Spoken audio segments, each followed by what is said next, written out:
Welcome back to Half the Battle. I'm your host, as always, Daniel Levy. Today, I'm going to be talking about UFC Vegas 40 because it's going down this Saturday night in Las Vegas, Nevada. We got Norma Dumont, the number 7 ranked featherweight on planet Earth, taking on Aspen Ladd, who's ranked number 5 in the world. And these are Tapology rankings because I'm pretty sure they don't even have 7 featherweights on the UFC roster. Actually, let me take a look at what these Tapology rankings have to say real quick. Bud and all that. So I assume she's ranked in the top 3 as far as the UFC featherweight division is concerned. And then Aspen Ladd had yet another catastrophic weight miss last week. So now she's moving up in weight. And we'll see if this is her real weight class or not. It's a contrast of styles. I mean, Norma Dumont's got kind of that Brazilian banger style. An interesting stat here. She's never been taken down in her entire UFC career. And she's been in there with a wrestler in Ashley Evans-Smith. She's been in there with a black belt in Felicia Spencer.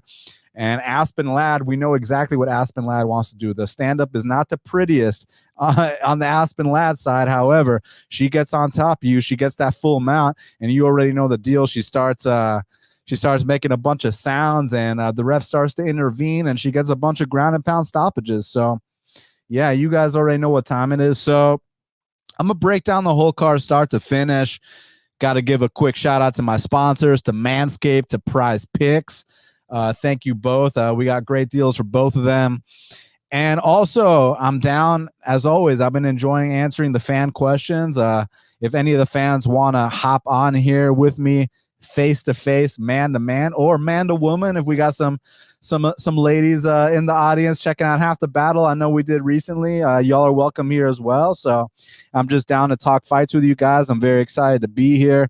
Also happy to be doing this earlier in the week. So let's get down to business. So again, I'll break down the whole card, start to finish, give a pick for every fight, give any kind of inside info that I may or may not have, and maybe even a little fantasy perspective too, because we got to shout out PrizePicks.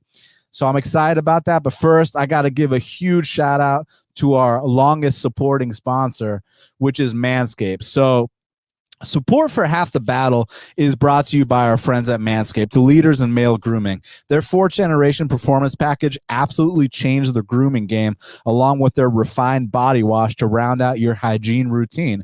Join the 2 million men worldwide who trust Manscaped for their shower time routine by going to manscaped.com for 20% off and free shipping with the code BATTLE20. And again, guys, I always talk about it. Be ready for that short notice opportunity like my boy Kevin Holland. Like, for example, this past weekend, firstly, it was my birthday on Saturday. I turned 32, October 9th, the same night that Fury and Wilder fought, the same night that Randy Brown and Jared Gooden fought, and Mackenzie Dern and Marina Rodriguez, all great fights. So this was a 3-day seminar that I attended, right? It was Friday, Saturday, and Sunday. So basically, speaking of short notice opportunities, so Friday night rolls around, and this is like a 10-hour seminar, like hosted by a business mastermind, one of my buddies who's just this multi-millionaire entrepreneur, own hundreds of businesses, has a vast real estate portfolio. And I learned more in these 3 days than I did in all my 4 years of college. I low-key want my tuition money back. But back to the point. We had a little break in between sessions, and it's at a hotel, right? The seminar is being hosted at a hotel in a conference room. So I go to the hotel bar to get a little water, just to hydrate a little bit. And man, the bartender was smoking. And I said to myself, man, not only is it my birthday, not only am I ready for a short notice opportunity with Manscaped, I'm always trimmed up, but I also got that crop preserver ball deodorant. But I was like, you know what? After this seminar is done, I'm going to go up and talk to her, because after the seminar was done, everybody went out to go throw some axes. Actually, my boy that hosted the seminar, I was talking about how he's the serial entrepreneur. He owns the gym I train at. He owns Bury the Hatchet, which is like an axe throwing place. He owns a bunch of different, the dude's just ridiculous. One day I'm going to have him on Half the Battle so we can share his secrets. And he, even back in the day, won $500K on World Series of Poker. So the dude's just and then he trains jiu-jitsu and wins gold medals at IBJJF. He's just like he's one of my role models. But anyways, back to the point. So I decided that, you know, I wanted to go talk to this girl. I wasn't trying to go axe throwing. I wanted to, you know, have a couple drinks for my birthday, turn up and see what would happen. And lo and behold, I was ready for a short notice opportunity. And let's just say that things went very well. So the next day comes around, and then, you know, when you're dealing with a bartender, they get hit on so much that it's one of those things that you better be on top of your game if you want to approach a bartender, because every sloppy drunk guy is saying all the dumbest shit. You better be looking good. You better be smelling good. You better got that Manscaped ball deodorant. You better be cleaned up and ready to go. Well, everything I was doing worked. So, you know, that night, let's just say I had a great night. But the next day, man, her coworkers were not happy about seeing her leaving with a young, good-looking man like myself. So, you know, you got to cut your losses and move on. But then, you know, the next Sunday we hit up someone else, and we're always ready for short notice opportunities with Manscaped. Now, have you smelled Manscaped's refined body wash? Fellas, the ladies love their signature scent. You and your boys will be oh so fresh and oh so clean when you start off your self-care routine with the ultimate body wash. And I like how they said so fresh, so clean. Shout out to Outcast, ATL's own. Keep the grooming game going with the Performance Package 4.0. Inside this package, you'll find their Lawnmower 4.0 trimmer, which is what I got in my hand right here. You got the Weed Whacker ear and nose hair trimmer, the Crop Preserver ball deodorant. I cannot shout this stuff out enough. And you also got the Crop Reviver toner right here, the Performance Boxer Briefs, which I use for jiu-jitsu every day, and a travel bag to hold all your goodies. Their 4th generation trimmer features a cutting-edge ceramic blade to reduce grooming accidents thanks to their advanced skin-safe technology. The Lawnmower 4.0 has a 7,000 RPM motor and new multifunction on-off switch that can engage a travel lock and gives you the ability to turn on a 4,000K LED spotlight on and off when needed for a more precise shave. Oh, and did I mention that it's waterproof too? So, you know, if you're dealing with one of them tropical storms and your power goes out, there's no excuse not to be on top of your grooming game. The Performance Package 4.0 also includes the Weed Whacker to chop your worst weeds up top your nose and ear. And guys, like I said, there's nothing wrong with having nose and ear hairs, but there is something wrong with not addressing it. And trust me, she will thank you. The Weed Whacker is also waterproof and uses a 9,000 RPM motor-powered 360-degree rotary dual-blade system. This nose and ear hair trimmer provides proprietary skin-safe technology, which helps prevent nicks, snags, and tugs in those delicate areas. Seal the deal with Manscaped's liquid formulations, their Crop Preserver ball deodorant, which I've already told you about many times for, you know, before leaving the house, the Crop Reviver ball toner for a mid-game ball check. And trust me when I say, fellas, your balls will thank you. And I already told you about the 2 free gifts, the boxers and the Shed travel bag. So bring your comfort and boxers to another level. So gentlemen and ladies, you know, if you want to buy this for your boyfriend or your husband, get 20% off and free shipping with the code BATTLE20 at manscaped.com. That's 20% off and free shipping with the code BATTLE20 at manscaped.com. Keep your balls trimmed, fresh, and clean with Manscaped. All right, y'all. So let me see some of the things y'all are saying. My boy Robot Chicken said half the shave. Hey, you know, got a little facial hair, but you know, I'm keeping them ridges looking clean, man. And then obviously shave up top. Not going to tell you any more details about nothing else, but just know we are well groomed around here. We got my boy Goldcap saying half the battle is being manscaped. What do you mean by that? We got 802K Mike, 802K Mighty saying cooler than a polar bear's toenails. Interesting. I never thought about that before. So, all right, but let's get down to business, and then I'm down to answer y'all's questions, and we'll take it from there. So, first up in the strawweight division, we got a matchup between Ariane Carnelossi. She's 13-2. She's taking on Istela Nunes, who is 7-1. And currently, they got. Hold on, I just gotta zoom in because even though these are prescription glasses, I got to make them look a little bigger. And my fucking dog, my puppy, ate my other glasses. Like, This guy's got me so pissed off. I know he's got the cutest face, but oh my God. Like, you saw the black shades I was wearing a couple pods ago. Like, I mean, these are still prescription too, but like, oh my God. Like, this guy's got me so pissed off that no. But anyways, we got Ariane Carnelossi minus 152. The comeback on Istela Nunes is plus 132. So 2 Brazilian ladies about to go at it, and it should be a lot of fun. I mean, look, what I've said about Ariane Carnelossi in the past is that she kind of brings that Jessica Andrade style to the table, which we're actually going to talk about later on with Lupita Godinez, where, you know, they're kind of short, they're compact, but they throw big bombs. They go in there, they'll pick you up over their head and slam you, and power goes a long way in these lower weight classes for the women's division. I'm talking about straw weight here, because they're not used to being hit like that. And Carnelossi does possess that one hitter quitter that can give a lot of these ladies trouble.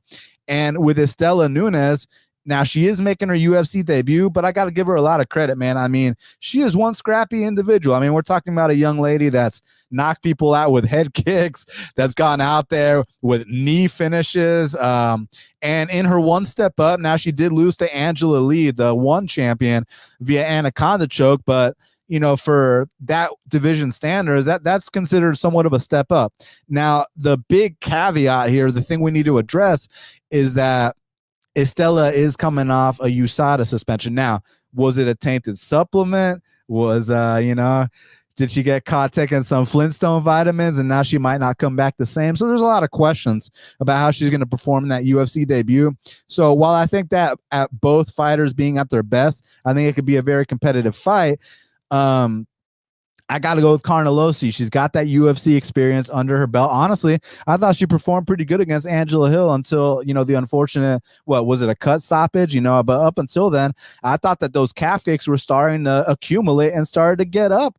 We're starting to get to Angela Hill, but I'm not going to sit here and say she got bailed out with the cut stoppage, but what I will say is I was very curious to see what would have happened if they let that fight continue. Because, you know, there was still a lot of time to go in that third and final round, and calf kicks, as you guys know, it only takes a few before you really start making an impact on your opponent. So I kind of really wanted to see what would happen if the ref let the fight continue. But hey, cut stoppage is a part of the game. That being said, here she rebounded in style, finished her next opponent, and I think she comes out here and gets a very spirited victory here over Istela. Look, Estela's not going to go down easy. Estela's going to come out here to fight, but that UFC experience counts for a lot. And for that reason, I'm going to go with Ariane Carnelossi to get the job done. Now, next up in the bantamweight division, we got a matchup between Brandon Davis. He's 14-8. He's taking on Danaa Batgerel, who's 9-2. And currently, they got Danaa Batgerel minus 170. The comeback on Brandon Davis is plus 150. So another fight that should be an absolute banger. Now, interestingly enough, Danaa Batgerel opened minus 300 in the spot, which I'm kind of, the fight, the line has since been adjusted. So I don't agree with him being, minus 300. I do agree with him being favored just because he's really been doing his thing. And we do need to see, Brandon Davis at 35s a little bit more. He did make the cut nicely against Randy Costa, which was actually in Atlanta, Georgia. Now, someone correct me if I'm wrong. Did they fight at 45s in that fight? I was at that fight. Let me double check that before I say some incorrect info. So no, I was right. So the Randy Costa and Brandon Davis fight was at bantamweight. He also had a very competitive fight with Kyung Ho Kang. Went to a split decision with him, and even the Giga Chikadze fight. I mean, initially it was said that it was announced as a draw. We all knew that was bullshit. We all knew Giga won, but it was still a split decision at the end of the day. It was still a tough fight. So this guy, Brandon Davis, I know his record doesn't look the prettiest, but he is a gamer. He comes to fight. He's always in shape. And when it comes to a stand-up fight specifically, that's where he tends to thrive. And one thing about Danaa Batgerel, look, man, you got to give him credit. He's been doing his thing. I mean, he was given 2 guys that don't belong in the UFC, but he treated them accordingly. He treated them like they don't belong in the UFC. I mean, he got rid of Guido Canetti and Kevin Natividad right away, which is exactly how you're supposed to treat those guys. Because on the flip side, you look at a newcomer in Mana Martinez, who was knocking a bunch of guys out on the regional scene, and he's out there going to split with Guido Canetti, whereas Danaa Batgerel is handling him accordingly. So you got to give Batgerel a lot of credit, but man, I can't get that highly Alatang fight out of my head, man. So it's not that this guy, is on a trajectory to the top 15 or anything. I think it's more so a case where he's just going to come out here and have a lot of exciting fights. And Brandon Davis is the perfect dance partner to give him that exciting fight. And I also think, now let me just make sure I'm right on what I'm saying real quick. I'm about to say that Davis is the bigger man here, and I am very correct. He's 3 inches taller. I mean, a 5'10" bantamweight. That's a big boy. He's got a 72-inch reach as well. He's also the younger man here. Both guys throw at a high clip. Brandon Davis gets hit slightly more. Now, the good news for Brandon Davis is that he's going to get the fight he wants, because Danaa Batgerel is not known for coming out here and shooting takedowns. So, in fact, if anyone's going to shoot here, it might actually be Brandon Davis. So, I actually see a case for Davis being somewhat of a live dog in this fight, just because of how competitive I see it being. Like, if Danaa Batgerel comes out here and just starches Brandon Davis, which, correct me if I'm wrong, but I don't think anyone's just come out here and knocked this guy out before. I mean, no one has. I mean, he either loses a close decision or he gets submitted. So it would be a first if Danaa Batgerel was the first guy to come out here and knock out a guy like Davis. So I see this being an exciting stand and bang fight. So at the betting window, it might actually be a dog or pass situation. I'm going to slightly lean with Danaa Batgerel just because he's been more active inside the UFC's octagon, but I would personally not sleep on Brandon Davis. Now, next up in the featherweight division, we got a matchup between Ludovit Klein. He's 17-3. He's Slovakia's first ever fighter in the UFC. Now, yesterday on Contender Series, the big boy that got signed, I believe, is Slovakia's second ever fighter to get signed. So Ludovit Klein is a trailblazer, just like my boy Chito Vera is the first ever Ecuadorian fighter to get signed to the UFC. And then you had a kid on Contender Series be the second one. So it's cool to see these emerging countries making it to the big show. So we got Ludovit Klein, who's 17-3, taking on Nate Landwehr, who's 14-4. And currently they got Ludovit Klein minus 375.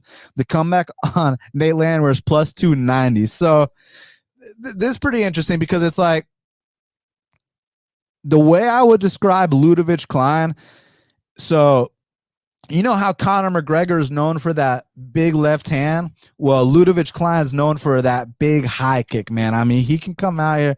Look who decided to show his face on camera after eating my fucking sunglasses. Look at this guy. This is Leo. This fucking guy ate my glasses, and now he's trying to be cute in front of the fans. He's trying to put on a show for the fans. All right, bro, you gotta let me host my show, man. But what I was saying was that Conor McGregor is known for that big left hand. Ludovit Klein is known for that big high kick. But another similarity that these guys have is that in the first round, they're so dangerous. But if you can get Conor McGregor past the first round, if you can get Ludovit Klein past the first round, these guys are so damn explosive that it's just science that they're going to naturally slow down. And I think that last fight against Mike Trizano really exposed a lot. Now, I personally at the time scored it for Ludovit Klein. I thought that the 30-27 Trizanos were a bit absurd, but regardless of had he won that fight, it still told me a lot about him. That, you know, not to say he's a front runner, because I truly believe he's going to knock a lot of people out, but as he climbs up the ranks, people are, you know, you're not just going to get everybody out of there in the first round. These guys are going to be able to swim, and I'm not convinced that Ludovit Klein can swim in deep waters. Now, on the other side for Nate Landwehr, he's got a great style to take things into deep waters. My only issue with Nate Landwehr is how much this guy gets hit. Let's see what the official number says on how much Nate Landwehr gets hit. So officially, All right, y'all ready for this? Nate Landwehr gets hit close to 8 strikes per minute. That does, to me, seem like a recipe for disaster against a guy like Ludovit, who in the early going is as sharp as he is as fast, is as accurate, is as technically proficient. So, man, Nate is a durable guy. I know he got caught his last fight. Look, a flying knee to the chin, that's going to catch a lot. That's going to put a lot of people down. But here's what I'm going to say. And the reason I'm talking like that is because we're dealing with a plus 260 underdog. If Nate Landwehr can somehow extend this fight into the second and third round, get this into deep waters, I mean, there is a chance and there is a path. It's just that getting hit 8 times per minute is the sticking point here. That's what I'm having an issue with, man. You just cannot get hit that much in the early going against a guy like Ludovit Klein. I mean, who do I think's the tougher guy? Just heart and desire? I think Nate Landwehr's the tougher guy. I mean, we don't got to bring up how this guy on his come up was over there in Russia fighting Russians and, won the M1 belt. I mean, the dude's a badass. I respect him a lot. It's just that his style of fighting, I mean, unless he's cleaned things up, I mean, listen, these guys spend time in the gym, they take time off, and you're able to improve things such as your defense. That's one thing that can be improved. Your chin can't be improved, but granted, he's only been knocked out once, and a lot of us thought it might have been an early stoppage. So actually, take that back. He's been knocked out twice because don't forget about Herbert Burns knocking him out with that knee. So I'm correcting myself on the spot. But yeah, I think that Ludovit Klein probably comes out here and catches him early. However, if he does not, and you start to see Ludovit Klein huffing and puffing, go hit up that live betting window, my man, because Nate Landwehr is known for that style where he eats your best shot and then he breaks you down the stretch. Now, that worked outside the UFC. Hasn't worked inside the UFC as well.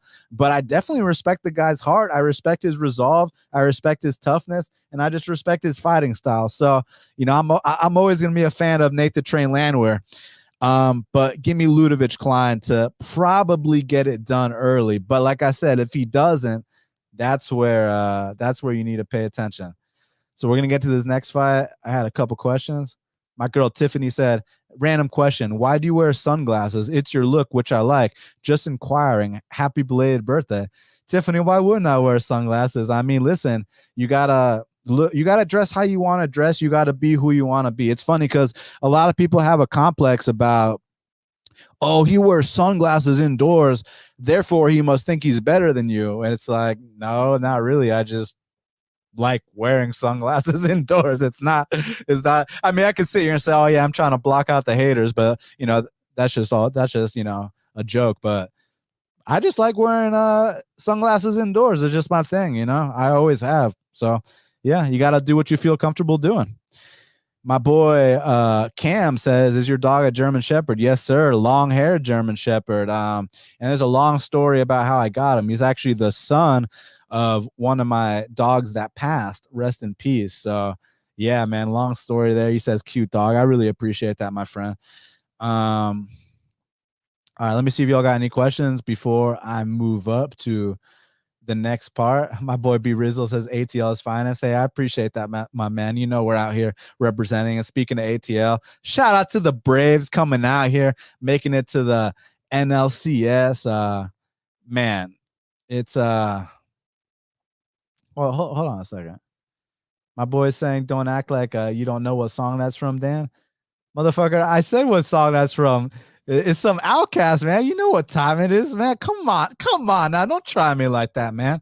I was on that Aquemini before all y'all, even though that song's not on Aquemini. It was on ATLians, but you already know what time it is, man. Don't even try me like that. But I appreciate you, my friend. So next up in the flyweight division, we got a matchup between Lupita Godinez. She's 6-1. She's taking on Luana Dread Carolina, who is 7-2. And currently they got Lupita Godinez minus 285. The comeback on Luana Carolina's plus 225. Hold on one second. My dog's doing the whole bit. Hold on.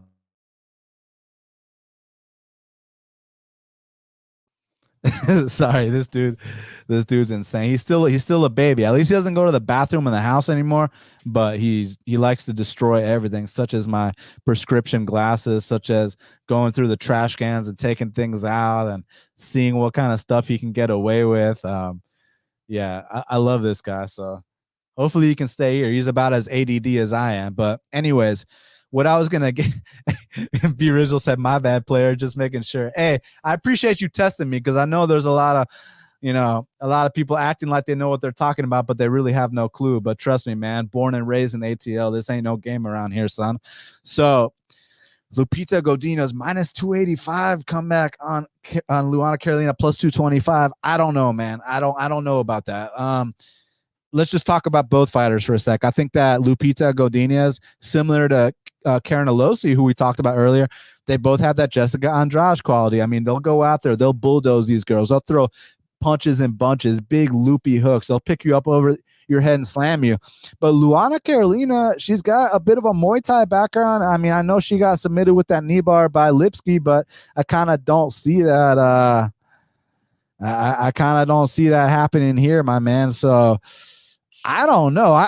I see this as a let me see where this line open. I'm actually very curious because that kind of minus 300, like this ain't that soccer mom that she just fought. Damn, it opened minus 285 too. So I don't know. Maybe I'm way off here, but this strikes me as a dog or pass situation. I think that Luana Carolina is getting a little bit disrespected here, man. I mean, I thought that last fight against Poliana Botelho was a massive step in the right direction. I mean, she really dug deep in those second and third rounds, came back after a devastating loss, and handled herself accordingly against someone that's been in the UFC for a decent amount of time. And Lupita Godinez, while I think she's got a very bright future, don't get me wrong, it's just, it's all about paying dues. And I can say that Luana Carolina has paid more dues inside that octagon. So maybe I'm way off here. It's not that I'm straight up picking Luana. It's more so that I don't think this is going to be that minus 285. Like minus 285, like that last fight, Lupita had against the Argentinian chick. I mean, she just went in there and ran her over like it was nothing. Now, if she does that here, then that justifies the price tag, but I'm just not convinced that's going to be the case. So I don't know, man. Maybe I'm going to go with the dog here. Maybe give me Luana Carolina for the upset because the line just seems a little bit wide for my liking. So hold on. K-Diz says, I'm actually surprised Lupita isn't a bigger favorite based on recency bias, correct or not. Eubanks was like minus 300 before getting pulled. Okay, yeah, I see what you're saying, the recency bias and all that, but and Sarge tends to be a big favorite in a lot of these fights. But still, man, like Luana Carolina's won. I mean, she's won some tough fights, man. I mean, beat Botelho, beat Priscilla Cachoeira. I mean, like these are all higher level fighters than the chick that Lupita Godinez just fought. So, and stylistically, Luana has experience with fighters that throw big loopy hooks, as evidence in her fight against Priscilla Cachoeira. So, I mean, I think it's going to be a closely contested fight. Don't get me wrong. I could see it go either way. But at a price like that, I think it's dog or pass. So actually, give me Luana Carolina to edge out the decision. And speaking of another one where I might be way off on my opinion, next up in the welterweight division, we got a match between Danny Hot Chocolate Roberts. He's 17-5, taking on Ramazan Emeev, who is 20-4. And currently, they got Ramazan Emeev minus 300. The comeback on Danny Hot Chocolate is plus 230. Am I missing something here? I mean, like I know that certain guys run over Danny Hot Chocolate. Like, I get that, but Ramazan Emeev's not known for running over anything. What Ramazan Emeev's known for is he's got a nasty clinch game, man. He's really good at doing that Russian coast where he'll pin you up against the fence, kill that clock, mix in that takedown with 1 minute left. I mean, you saw his fight with Nicholas Stolze, I mean, Nicholas Stolze even won a round and dropped him in that fight. And then you saw my boy Jared Nitrain Gooden go out there and knock out Stolze in like a minute and a half. And shout out to my boy Nitrain. Listen, I know a lot of y'all are shitting on him, but what you guys got to understand is that when you're fighting a guy like Randy Brown in your 4th UFC fight in a co-main event, let's talk about that, and then let's talk about the front kick he ate, which would have knocked out half the roster, and he keeps walking forward. I mean, my boy is a savage. Let's just get him in there with other guys who have only had 4 UFC fights, and let's let him work his way up. It's like they put him in there with Juban for his first fight, a Russian Nurmagomedov for his second fight, finally gets a fight that, a reasonable fight with Stolze, handles that accordingly. Then all of a sudden, hey, ESPN co-main event against Randy Brown, and Jared's got balls, so he's not going to turn down a single fight. But it's like, dude, like, can we like let him build himself up? Like, why do these other guys, like, why does Matt Semmelsberger get to come out here and fight Jason Witt? Like, why do these guys get to feast on? You see what I'm saying? So, like, let him get Jason Witt. And Gold Cap says, what about the weight miss? I mean, the weight miss was a situation like this. I mean, firstly, there's no excuse, but the reason is this. His last fight against Stolze, he took on 3-day notice, and he made weight no problem. 3-day notice. So he had a little bit of a miscalculation. He thought that, hey, now I got a little bit more notice, it's not 3 days anymore. So he just kind of miscalculated it. It was his mistake. He wasn't trying to cheat to gain an advantage. The dude believes in himself. He just fucked up. It happens from time to time. I highly doubt it'll happen again. Is what it is, but dude's got balls fighting Randy Brown in your 4th UFC fight. Randy Brown's been in there with the who's who. Randy Brown should be ranked right now. I could go on forever, but back to Danny Roberts and Ramazan Emeev. I mean, Ramazan Emeev is good at just kind of edging out these close decisions, pinning you up against the wall, going out there, making it a slow-paced fight. And with Danny Hot Chocolate, one thing about my boy Danny Hot Chocolate is he's got some pop in his punches. He hits very hard. He's always involved in a dogfight. I'm curious why he's been out for so long. I mean, do any of my UK fans or anybody else have any insight as to why he's been out for so long? RMW says Roberts trains with the likes of Usman. Is that true? Because, I mean, I know Roberts is training in Florida, but Usman doesn't train in Florida anymore. Usman trains in Colorado now. So, I mean, maybe you're right, but I'm not entirely convinced that he does train with Usman. But correct me if I'm wrong. Feel free to. And also, does Robert still train in Florida at Sanford? If so, I mean, I think he's getting good training, and I'm just curious why he's been out a couple of years. Has he been dealing with injuries, maybe personal issues? I don't know what the deal is, but Roberts is a tough out, man. I mean, like, unless you're a big power puncher who's a guy who's going to come out here and just starch him, which Ramazan Emeev isn't, then Danny Hot Chocolate usually has back and forth fights that, tend to come down to the wire. And Ramazan Emeev is known for going to decision every single fight. So honestly, at a price like this, give me Danny Hot. I mean, plus 250. Like what? Like, give me Danny Hot Chocolate for the upset here. Look, he could get stalled out. You know what Ramazan Emeev likes to do. That Russian coast. It could happen, but at a price like this, if you're a gambling man, maybe take your chances. So next up in the middleweight division, we got a matchup between Andrew Sanchez. He's 12-6. He's taking on Bruno Blindado Silva, the former M1 champion. The dude that knocked out Alexander Shlemenko comes into the UFC. Also knocked out Artem Frolov, comes to the UFC, knocks out Wellington Turman. He's 20-6. And, man, I've been excited to see this guy in the UFC for a very, very long time. And currently they got Bruno Blindado. It just depends where you look. I mean, I've seen some minus 138s, but then I see some minus 165s. And the comeback on Andrew Sanchez is about plus 135. So this is an interesting spot because it's like, I've been high on Bruno Blindado for a long time. For some reason, other people weren't. They don't buy his game because a long ass time ago he had some suspect issues on the mat. But I just saw him in there with a black belt, get his back taken. He was able to reverse the position and knock the guy out in his own guard. So as far as I'm concerned, he's addressed that. This guy's got devastating power. He comes from Evoluciao Thai, the same gym that produced Francisco Trinaldo, the same gym that produced Neto BJJ, Joaquin Silva. So those guys are out here banging under Master Andrei Dida, a fantastic coach, the guy that soccer kicked Chael Sonnen on that episode of Tough Brazil. So I just see, Andrew Sanchez might get a takedown or two, but eventually Bruno Silva is going to get to him. And when he finds that chin, it's going to be devastating. It's going to be lights out. So give me Bruno Blindado Silva to come out here and knock out Andrew Sanchez. Now, next up, also in the middleweight division, we got a matchup between Julian Marquez. He's 9-2. He's taking on Jordan, the Beverly Hills Ninja, Wright, who is 12-1, and 12-2 because Fluffy Hernandez knocked him out. I don't give a fuck what no one says.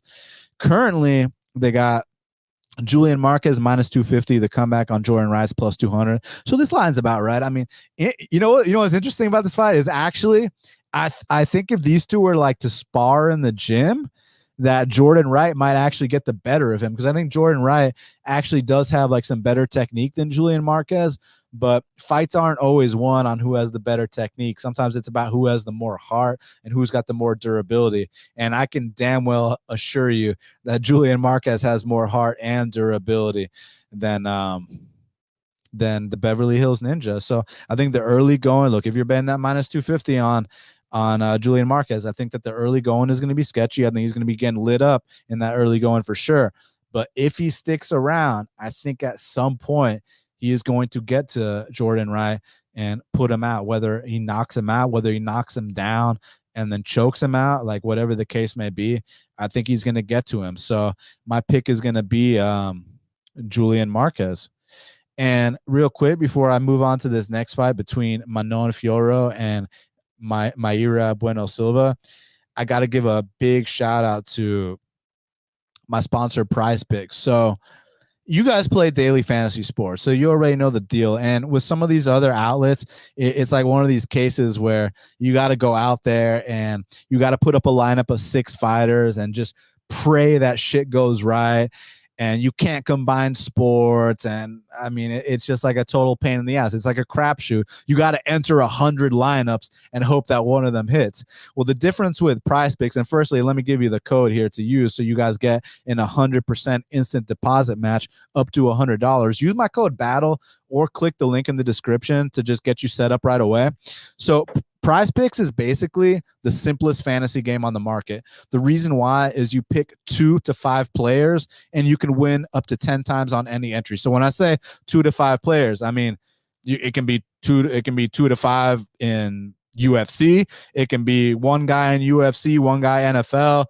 It could be, if you're taking a 3 team, you can go 1 UFC, 1 NFL, 1 MLB, like 2 MLB, 1 NFL, like whatever combination you want to do, go do it, because it's really about where you feel like you have the edge. That's what makes them so different.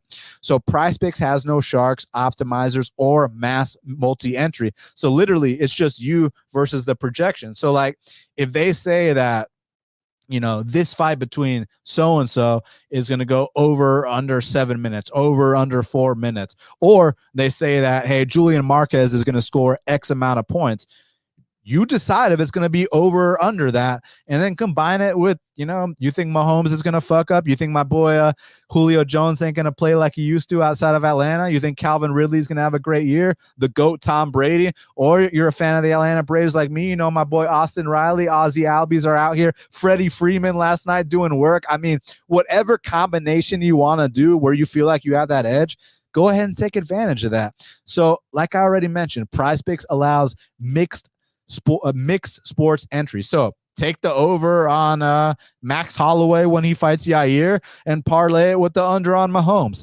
PrizePicks has a slick, easy to use mobile app, both on the App Store and Google Play, and they got a 4.8 star rating in the App Store with rave reviews. So you guys already know the deal. So go to prizepicks.com, use the code BATTLE for an 100% deposit match up to $100. Like, so for example, you deposit $25, use my code BATTLE, they'll match that 25. You'll get an extra free 25 to play with.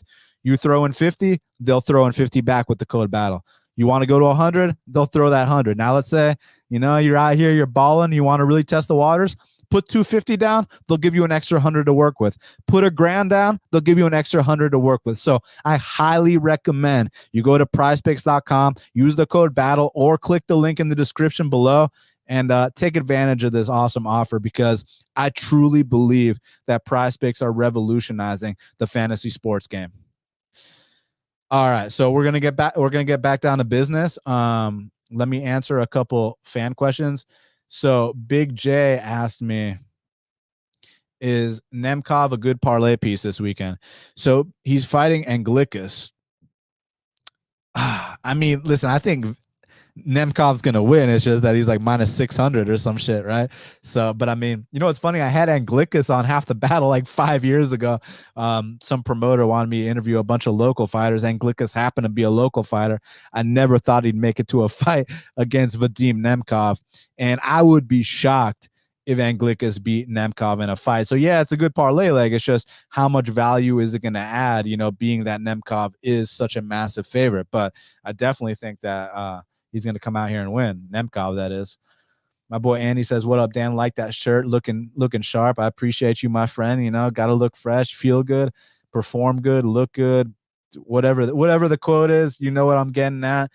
Try it. You know what I'm saying? You'll feel your best. You'll perform your best. So next up in the flyweight division, we got a matchup between Manon Fiorot. She's 7-1. She's taking on Mayra Bueno Silva Shitara, who is 7-1-1. And currently they got Manon Fiorot minus 225. The comeback on Mayra Shitara Bueno Silva's plus 200. This is an interesting fight because this is the first real test for Manon Fiorot in the UFC.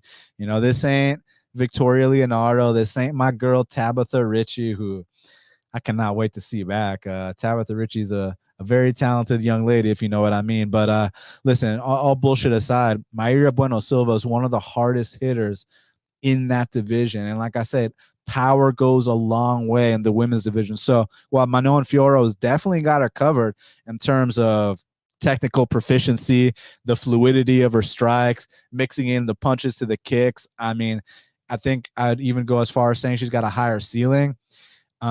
Mayra Bueno Silva is not some pushover, man. Mayra Bueno Silva is going to come out here to fight. And even in the one fight that she lost, I mean, she badly damaged Moroz towards the end of that fight. So these girls feel it when they go out there against Mayra Bueno. Now, the biggest weakness I've seen with Mayra Bueno, there's two weaknesses. The first one is the takedown defense. Now, granted, she has been able to win 2 fights inside the octagon via armbar, so she could possibly capitalize there. The other weakness is she does tend to get hit a lot. You don't want to get hit a lot against Manon Fiorot. So that's what I'm worried about. But could this be first L time? Possibly, because, I mean, like I said, this ain't no soccer moms anymore. This ain't no Instagram models anymore. This is a real fight here. Mayra Shitara Bueno Silva. She don't play games, man. So someone's taking the shot on here just to find out if Manon can pass this test. Then, I mean, I completely understand. I'm going to slightly lean with Manon Fiorot. I just personally am not going to lay that price against Shitara, knowing how dangerous.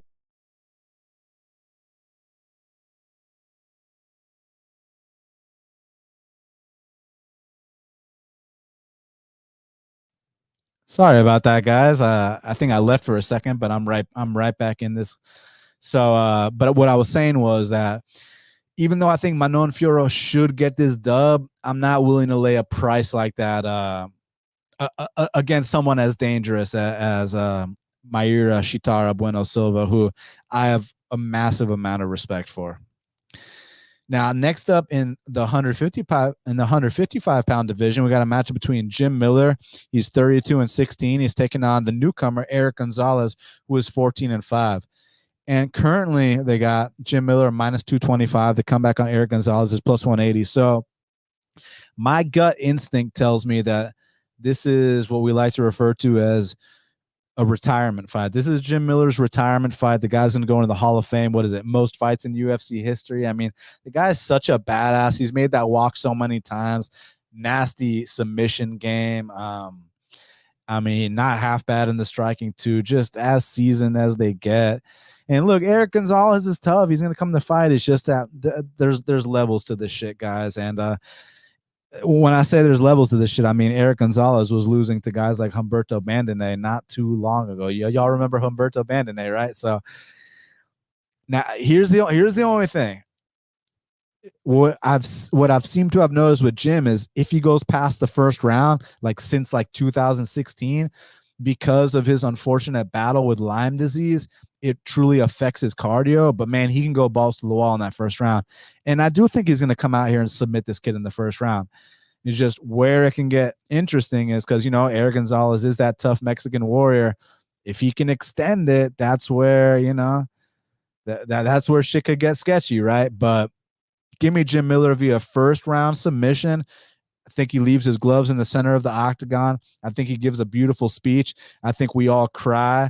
I think that we all tip our caps to a true legend, a true OG, a pioneer of the lightweight divisions. I mean, it's Jim fucking Miller. So Jim Miller, listen, no disrespect to Erick Gonzalez, but Jim Miller, come out here, take this kid down, take his back, choke him out, and have a beautiful moment inside that octagon, my man. We're so grateful for everything you've given us, all the blood you've shed on that canvas, all the incredible wars, all the amazing submissions. I mean, you are such a stud, Jim Miller. And if this is the last time I break down a Jim Miller fight, I mean, someone pour me a glass. I mean, I know that it's considered bad luck to make a toast with water. I should have planned. Oh, well, I do have a little something here.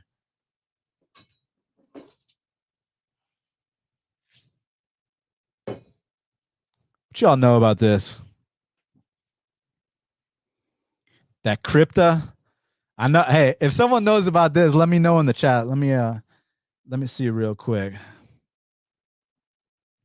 That white sparkling wine, Augusti Torello Mata Crypta. This shit is no joke right here. So, Jim, after the show, I'm gonna make a little toast to you, my friend, because you've had such an incredible career. And we are so blessed to have witnessed it, my man. So cheers to you, Jim Miller. And now I'm going to take my sip of water.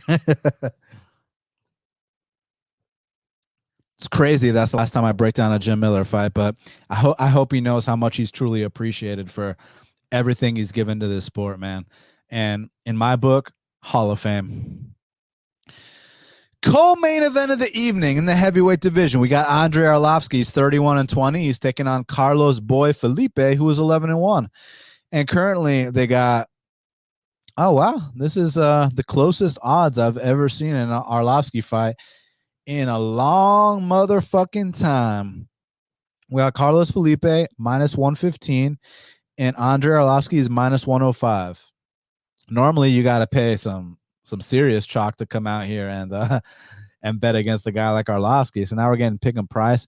And I think the reason we're getting pick 'em price is because Carlos Felipe is, a guy who is still developing. And now he's very exciting to watch. I personally am a fan. I think he comes to bang. I like him. I think he's been progressively been getting better every single fight. So, I like Carlos Felipe.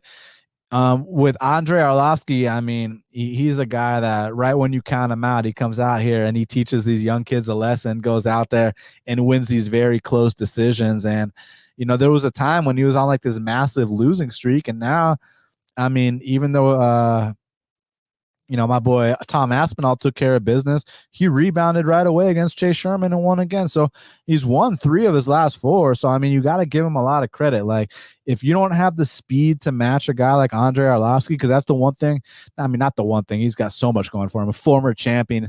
I mean, he's just seen everything there is to see in this sport. You can't say enough good things about him. Future Hall of Famer for sure. But the one thing that I really think he's been having going for him these days is that he's got a lot of speed, output, and vet tactics for the heavyweight division that you just have to admire and respect. So he's definitely by far more experienced than Carlos Felipe. But listen, everybody's on Arlovski here, and I actually picked Arlovski for the first time in a long ass time in that fight against against Chase Sherman, because Chase Sherman's kind of a walking punching bag. Whereas I don't view Carlos Felipe. I kind of see Carlos Felipe as a young kid who's making improvements every single fight, who likes to bang. And I think people kind of blow that Jake Collier fight out of proportion. Like, I get that, yeah, maybe the line should have been a little bit closer, but what really happened in that fight was it was close early on, but as the fight started to wear on, I mean, Felipe started to get to Jay Collier. I mean, you didn't see a protest from Jay Collier when that decision was read, and there's a reason why. And that reason why is because Jay Collier lost that fight fair and square. So while I understand that you might have hurt your feelings to lose a plus 250 ticket on Collier in a split decision type fight, I get it, and you'd make that bet again. I just still personally scored it for Felipe, and I'm gonna take Felipe here too. Look, I know that, you know, Arlovsky's been, you know, he's been resurrecting himself. He's been performing better than a lot of people expect, and he's been doing his thing. And maybe this is his retirement fight too. And maybe I'm dead wrong about this. Maybe this is another one of those spots where he just comes out here and teaches the young kid a lesson. I mean, I think it's going to be a split decision type fight, right? So could go either way. Everybody's on Arlovsky, so give me the other side. Let me go with Carlos Felipe. Be a close, maybe even controversial split decision. And last but not least, the main event of the evening, we got Norma Dumont. She's 6-1, and she's taking on Aspen Ladd, who is 9-1. And currently, they got Aspen Ladd minus 150. The comeback on Norma Dumont is plus 125. So, a couple things we got to talk about. So, Aspen Ladd is known for, I mean, when she gets on top of these girls, she gets a lot of ground and pound stoppages. She starts making all these crazy sounds. And I'm curious if it's like as much, you know, if it's really more of a thing where she's doing a lot of damage, or I'm curious if the sounds she makes while she's on top of those fighters, if that influences the ref's decision to step in there and stop the fight at all. But one thing about Norma Dumont, I mean, she's kind of like that prototypical Brazilian banger. She's got good takedown defense. In fact, she's never been taken down in her entire UFC career. She's been the one landing the takedowns. Like, if you actually look at the numbers, which I'm about to pull up right now, she hit a takedown against Megan. She hit 2 takedowns against Ashley, who allegedly has a wrestling background, and she hit a takedown against Felicia, who is a black belt. So it's Norma who's actually coming out here hitting takedowns in her fights, but the strike rate, while it says that Aspen lands over 5 strikes per minute, I think that most of those are from the mat, because on the feet, I think on the feet, her striking defense is actually kind of ugly to watch, and I'm surprised that only Jermaine Durandamy was able to capitalize. And by the way, that was no early stoppage. I don't give a fuck what Matt Brown says about that. I love Matt Brown, one of my favorite fighters. But, you know, Matt Brown called me out because I said that was a perfectly fine stoppage.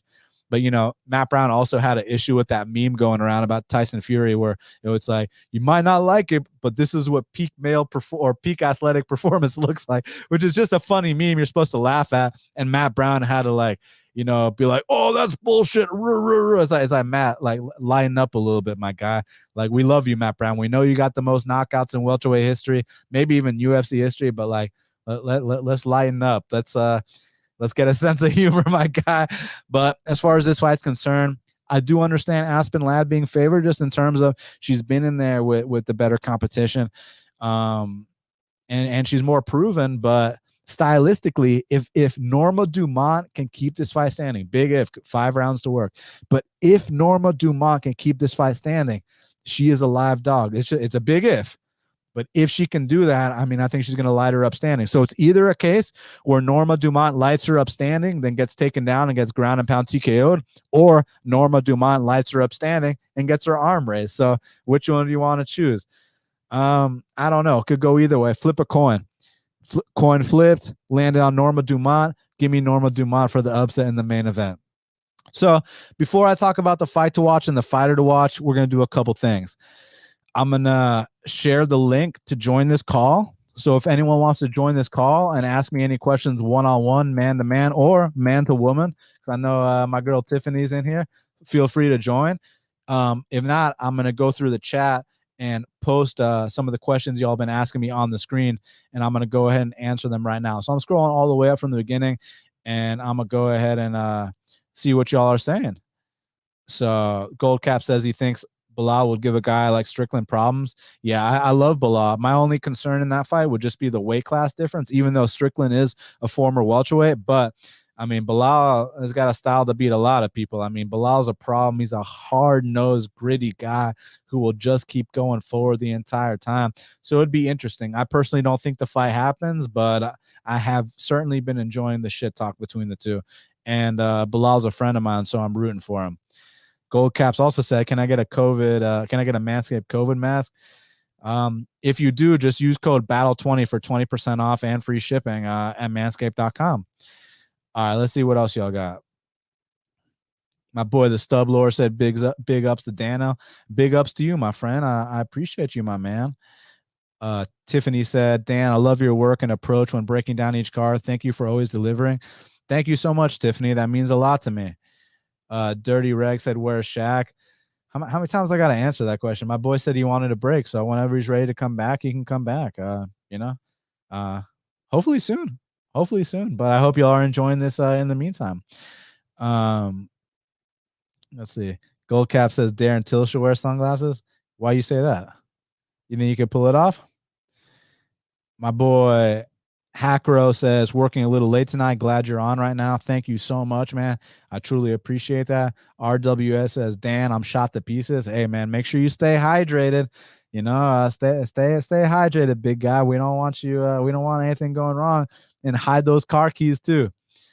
K Diz says, I see value on Luana Carolina. We haven't even mentioned the fact Lupi was on 5-day notice. She was on 5-day notice, but she also just fought recently. So Jack Hammer says Jared Gooden has a granite chin. You can say that again. I mean, Jesus Christ, man. I mean, that fucking kick would have sent another man to Sparta, you know, that goddamn. So I'm just hoping they give my boy, give him a Gabe Green, give him Jason Witt, give him Munir Lazez. Like, can we get our feet wet? I mean, we are getting our feet wet. This is called paying your dues right now. But now I'd love to like get guys that are not ranked in the top 20. That'd be preferable. K-Diz says Emeev is a neutralizing machine and Roberts has never lost a decision. Interesting. All right, let me see. Evan says, I've been killing it this month, but this card looks like straight dust to me. I think I'm going to take one off. Nothing wrong with taking one or multiple off, you know? I mean, if you're not feeling it, just take a break, you know, and you don't owe no one nothing, man. And that's the bottom line. Oh, shit. We got someone in the chat. Hold on a second. Got my boy Solar Cowboy. What's up, Solar Cowboy? How's it going? Pretty good, man. I got a question for you, more of a bankroll question. Okay. All right, so I've been casually gambling, I'll say, for 2 years, but now it's kind of starting to get better where I can make that 100-unit bet, and it's going well. But here's what's funny is I've never pulled the money, and I just kind of want to know, when is the right time to pull those profits? I live in Texas, so it's not like you in Vegas where you just go and get the money. I just always keep that account. So now it's been going well. Not like going well like it was bad before, but like I probably made like $4,000 this month, and I'm just like, when am I supposed to pull? You know? Yeah. Well, with the ladies or with the betting? No, I'm just kidding. But basically, man, that's really up to you. I mean, like, it just depends what your goals are. I mean, if your goal is, hey, let me just get this $4,000, walk away, and I'm good to go. There's an extra $4,000 for you, but you're trying to do this long term. I mean, what did you start off with firstly? $200. Okay, damn. So $200 to $4,000. That's a really nice ROI, my man. Congrats to you. Thanks, man. So let me ask you something. You think you could turn another $200 into $4,000? I don't know. I'm enjoying having my unit a little bit higher because, you know, if I mess up, it kind of helps me bounce back with some of these lines that are, kind of like the negative 250 with Marquez. Right. But here's the thing you want to avoid. You want to avoid, having that $4,000 in there and then you get cocky and you lose that $4,000, right? Better. Here we go. Did you hear what I just said? I did. Yeah. Like, you don't want to wake up one day and that $4,000 is gone. So yeah. But at the same time, if you're very confident in the strategy you're doing right now, I mean, you can, just stay consistent with your unit size, man. I mean, 1% of your bankroll is the standard, but I mean, sometimes you can get away from that a little bit. But I would recommend, I mean, what's your goal here? Is your goal to be able to take out some money, or is your goal to just gamble for fun? Like what's your goal here? Yeah, I mean, number one, I enjoy gambling. It's fun. But two, maybe hit $5,000 and just go to Belize with the wife for a week. Okay, that's a fantastic goal. The only thing is, are we sure we're getting to that $5,000? Because this is a game where you never know, right? So I mean, what if you take out 2.5K, you're halfway there, and then start gambling again and see if you can get the other 2.5K. Yeah, that's the advice I need. Yeah, so let's go ahead, take some of it out, just so that you know that you took some out, and that you can't lose all of it, and then start over. I mean, don't start over with $200, but let's take 2.5K out, maybe even 3K out, and take it from there. Okay, cool. Thanks, man. Yeah, man, you got it, buddy. You got anything else for me? No, I think that's it. I think on the Emeev fight, I put down about $600 on that one just because I want to win 200. I just think more likely on that one, it's more of, can he get the guy down? Can he keep him down? I think his takedown percentage versus how often Hot Chocolate actually does get taken down, it's probably going to be a pretty straightforward fight as long as he doesn't get knocked out. Yeah, definitely. It's just even if he doesn't take him down, another thing that he does really well is he can push you up against the fence and kill the clock. So So you don't need to freak out if he's not getting the takedown. Like if he's killing time on the clock, that's really good. It's just the actual stand-up exchanges at distance. Those are the moments you're going to sweat the most. So yeah, but yeah, man, if you feel like you got a confident read, who am I to tell you differently? So it'll be fun. By the way, I'm not betting money that I can't afford to lose. Hey, perfect. I hope everyone heard that, because that's what this is all about. It should be fun, and when it stops being fun, walk away. So props to you, my man. I appreciate it, buddy. All right, thanks for the time. Absolutely, my man. Take care. Bye. All right.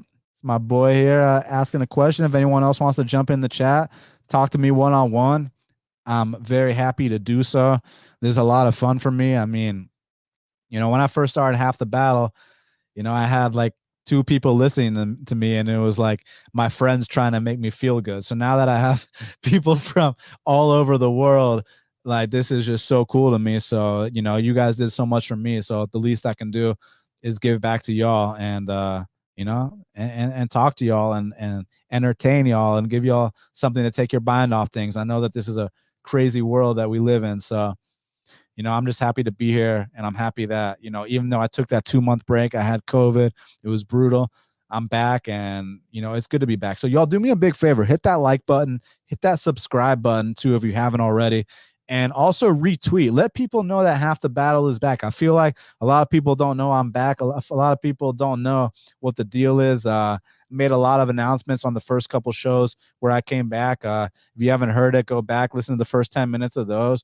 So it's just good to be in here and talking with you guys again. It truly means a lot to me. All right, so let me see if y'all got anything else.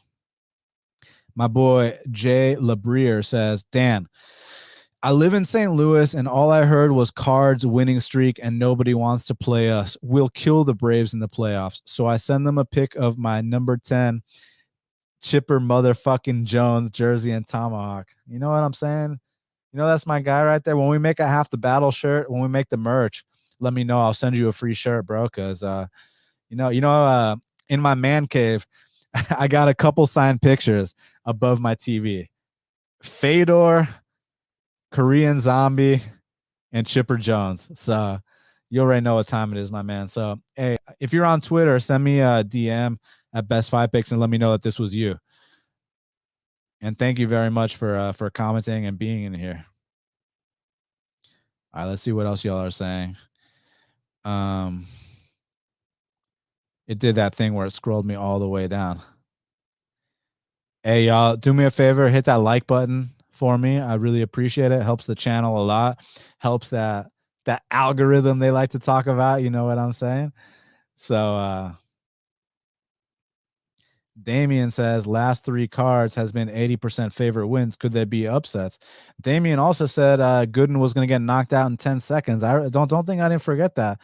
Got hit with the hardest shot anyone got hit with on that entire card, and did not get knocked out. So my boy, very big deal, says Dan is the man. Good to see you. No, I'm the man, but you're the very big deal. So I appreciate you. K-Diz, in response to my boy that was on here, says you can always redeposit. Withdrawing it doesn't mean you have to stop saving it. I personally withdraw 25% of every significant hit I get. Okay. Border Rage says, how about them dogs? Number 1, baby. Listen, I'm a Georgia State Panther, but we can root for an Athens team too. I'm ATL till the day I die, but we can root for Athens teams too. So at least it's Georgia. Jay LeBrier says, I'll have to come to ATL and hit a Braves game with you. Hey, championship series coming up, so come right through. Jay Breer also says, smash that like button. Y'all do me that favor, smash that like button. All right, so we're wrapping it up. So once again, I posted the link for y'all to join me.